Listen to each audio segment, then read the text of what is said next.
एजेकिएल का ग्रंथ अध्याय 1 पद संख्या 2 से 5 और 24 से 28 तक। राजा यहोयाकीम के निर्वासन के 5वें वर्ष महीने के 5वें दिन खलदइयों के देश में कबार नदी के तट पर याजक बूजी के पुत्र एजेकिएल को प्रभु की वाणी सुनाई पड़ी और वहां प्रभु का हाथ उस पर पड़ा। मैंने देखा कि उत्तर की ओर से आंधी आ रही है, प्रकाश मंडल से घिरा हुआ एक विशाल मेघपुंज आ रहा है। उसमें से आग झर रही थी और उससे चारों ओर उज्जवल प्रकाश था। उसकी ज्वालाओं के मध्य भाग में कांसे जैसी चमक थी। आग में 4 प्राणी दिखाई पड़ने लगे और उनका रंग रूप मनुष्यों जैसा था। मैंने उनके पंखों की आवाज सुनी। जब वे चलने लगे तो वह आवाज प्रचंड जल प्रवाह की गड़गड़ाहट, सर्वशक्तिमान के गर्जन या सेना के पड़ाव के कोलाहल के समान थी। जब वे रुकते तो वे अपने पंख नीचे कर देते थे। उनके सिरों के ऊपर के वितान से एक वाणी सुनाई दे रही थी। जब वे रुकते तो वे अपने पंख नीचे कर देते थे।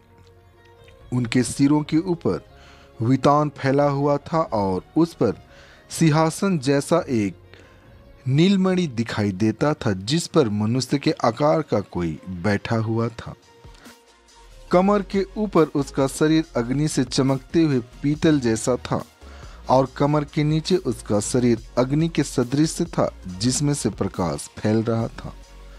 चारों ओर फैला हुआ प्रकाश वर्षा के दिनों में बादलों में दिखाई पड़ने वाले इंद्रधनुष जैसा था।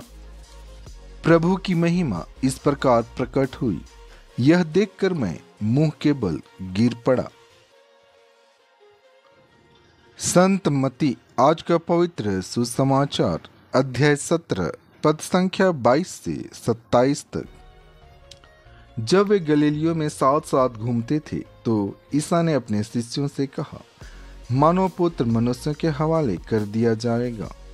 वे उसे मार डालेंगे और वह तीसरे दिन जी उठेगा। यह सुनकर शिष्यों को बहुत दुख हुआ।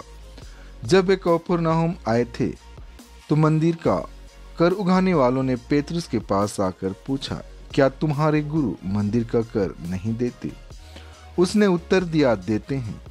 जब पेतरुस घर पहुंचा तो उसके कुछ कहने से पहले ही ईसा ने पूछा, सिमोन, तुम्हारा क्या विचार है? दुनिया के राजा किन लोगों से चुंगी या कर लेते हैं, अपने ही पुत्रों से या परायों से? पेतरुस ने उत्तर दिया, परायों से। इस पर ईसा ने उससे कहा, तब तो पुत्र कर से मुक्त है। फिर भी हम उन लोगों को बुरा उदाहरण न दें, इसलिए तुम समुद्र के किनारे जाकर बंसी डालो। जो मछली पहले फंसेगी उसे पकड़ लेना और उसका मुंह खोल देना।